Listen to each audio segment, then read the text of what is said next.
By now you've watched the two video clips, one of the BMW car and one of the Toyota car. And I'd like you to reflect on those two videos and ask yourself, which car is the highest quality? And you're saying to yourself probably, it depends, right? What's my criteria for quality? Well, the important thing here to understand is quality is a multidimensional construct. There are performance aspects to quality. And when we compare those two cars, one might immediately say that the BMW is a higher performance car.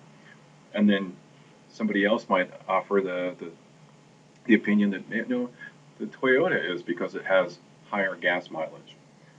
So it's performance relative to the intended use. So how are we going to use that vehicle? If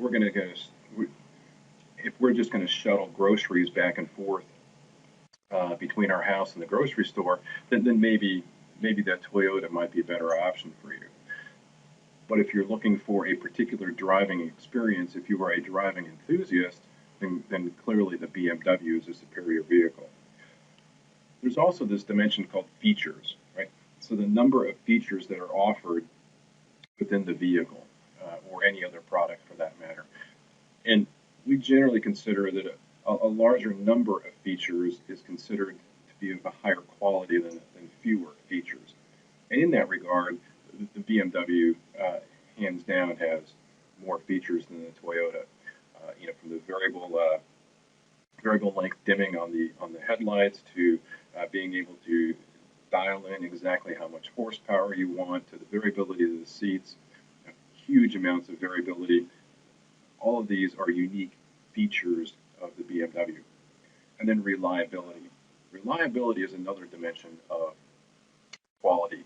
And reliability is what is the repair frequency? How often do we need to repair the item? How subject is it to breakdowns? And in that regard, more than likely, the Toyota is the superior vehicle. My personal experience with my own BMW at a 530, it was in the shop at least once a month. Contrast that with my brother who had a Toyota, and it was never in the shop. Serviceability is another dimension, and the ability to service the product rapidly, simply, quickly, cost effectively. This is an important dimension of quality. Modular designs help us with increasing serviceability. The ability to simply pull out an entire module. Think about your laptop. You could pull out the entire hard drive without much difficulty. You would probably just replace the hard drive rather than try to repair the one that's in there. So that ability to kind of plug and play leads to higher levels of serviceability. Then there's the dimension of durability. And durability is a little bit different from reliability. Reliability is how frequent is the item going to break. But durability is how long is it going to last? How many, in the sense of the vehicles, how many miles, how many years of service can we get out of the vehicles? And in that regard, actually, last I saw, Honda was the best in that regard. Honda has one of the lowest repair frequencies that are required, but one of the highest durabilities. So their products last longer than most. You see that Mercedes has a reputation for being a very durable vehicle. Volvo has a reputation for being durable vehicles. You hear of Volvos and Mercedes that have 1,000,000 miles on them. Aesthetics is another dimension of quality. In aesthetics, that's how does it hit our human senses, if you will? How does it look? How does it feel? How do we interact with it? How pleasing or irritating is that?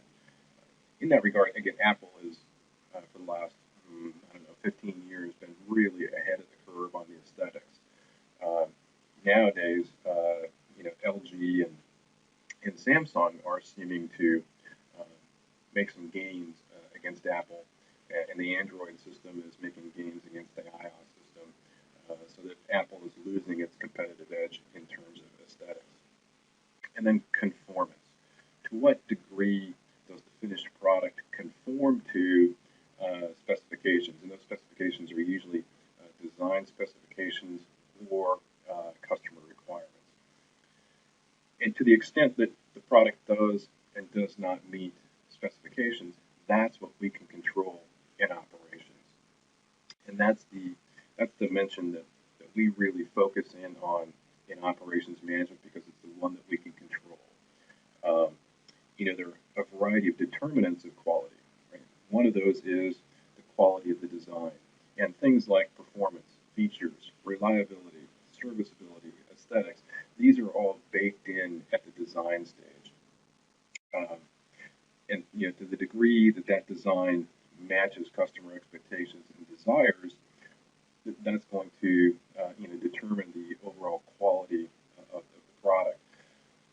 But in terms of conformance, the capability of the production processes, their ability to meet these requirements, typically those would be dimensional or surface finish types of requirements, or our ability to operate those machines effectively. These are critical determinants of quality. And again, these are the things that we can control in operations management. To a lesser extent, we can control the service experience and the service environment. We can create protocols. We can train employees. We can do a variety of different things as operations managers to enhance the service experience. But Predominantly, operations management has been focused on the factory floor, and that's why we consider things like conformance in terms of dimensions, weights, surface finishes, things like this. And then another determinant of quality would be the organizational culture, and to what extent does that culture value and embrace quality. Again, historically, Toyota has been very high in this regard, seeking to build the highest quality vehicles that they possibly can. This has been a brief overview of quality, a little bit about what it is, again, recognizing that it's multidimensional, and then our subsequent discussions will center around things that we can do in the factory